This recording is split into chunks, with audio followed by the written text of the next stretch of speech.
An enthusiastic giggle. "We!" sounded the high voice proclaiming its simple joy to everyone within the backyard. A sound of stumbling, the voice changing the pitch lightning fast from joy to distress. "Umph!"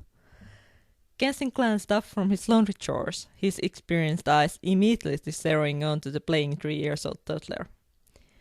There was no crying, he noted with relief, and deliberately relaxed the tense muscles, instinctively ready to spur into action in the briefest glance of true danger. He let the corners of his mouth turn up into a smile. The red-covered head of his son was already bowed down, absorbed in another interest. It wasn't always easy for a parent to recognize the tones of their child's distress. He had been learning to be better at it lately, but in the beginning he had been a bit overprotective, perhaps. At least Kaoru found it to be so. Speaking of Kaoru, she was finally coming home for the day. The creaking of gates hinges, the light footsteps, it could be no one else. The mal ache caused by her absence left like it had never been there.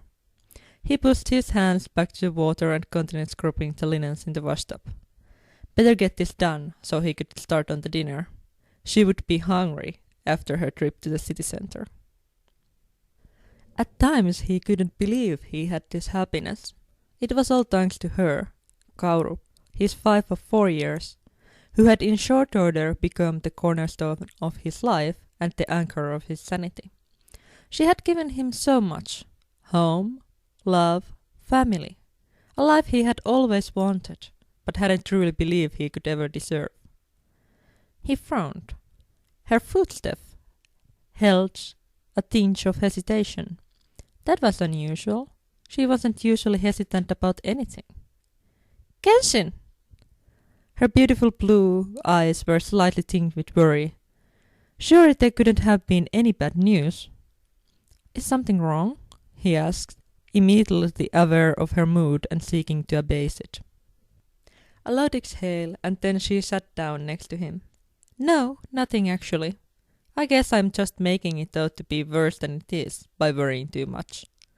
Dr. Kensai said that it was most probably just normal children's behavior, even common. You were right not to worry, love." "There is nothing wrong with worrying. It just shows you care." He tried to console her. Through her speech, both her voice and face had gone through multiple of expressions. So like her, kind, loving, and fierce. "Thank you, but I feel foolish. Going out there, all worried more than I am, and then Dr. Kensai says that it's completely normal. How could I have known? Aime-chan and Susume-chan never did anything like that. By my understanding, anyone to talking to themselves, seeing things that aren't there, it just sounds so, like they aren't living in this world." Her voice faded into a shamed whisper.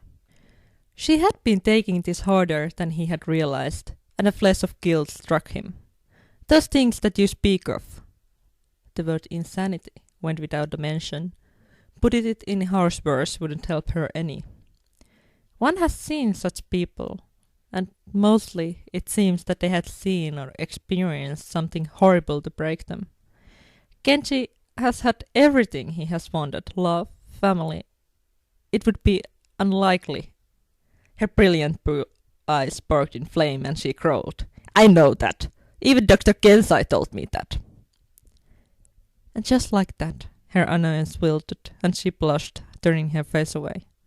"Sorry, it's not your fault. No. Kenshin, why didn't you worry? Even for a minute, ever since Genji introduced his imaginary friend to us, you have been unflappable about this, and I know you are even more protective of Genji than I am. How could you be so sure?" Her eyes held no anger, no accusation, just an honest curiosity. The dark cloud about her had lifted, like it had never been there. The wonders of her sparkling temperament never ceased to amaze him. He smiled at her, his heart flooding with tender warmth for her.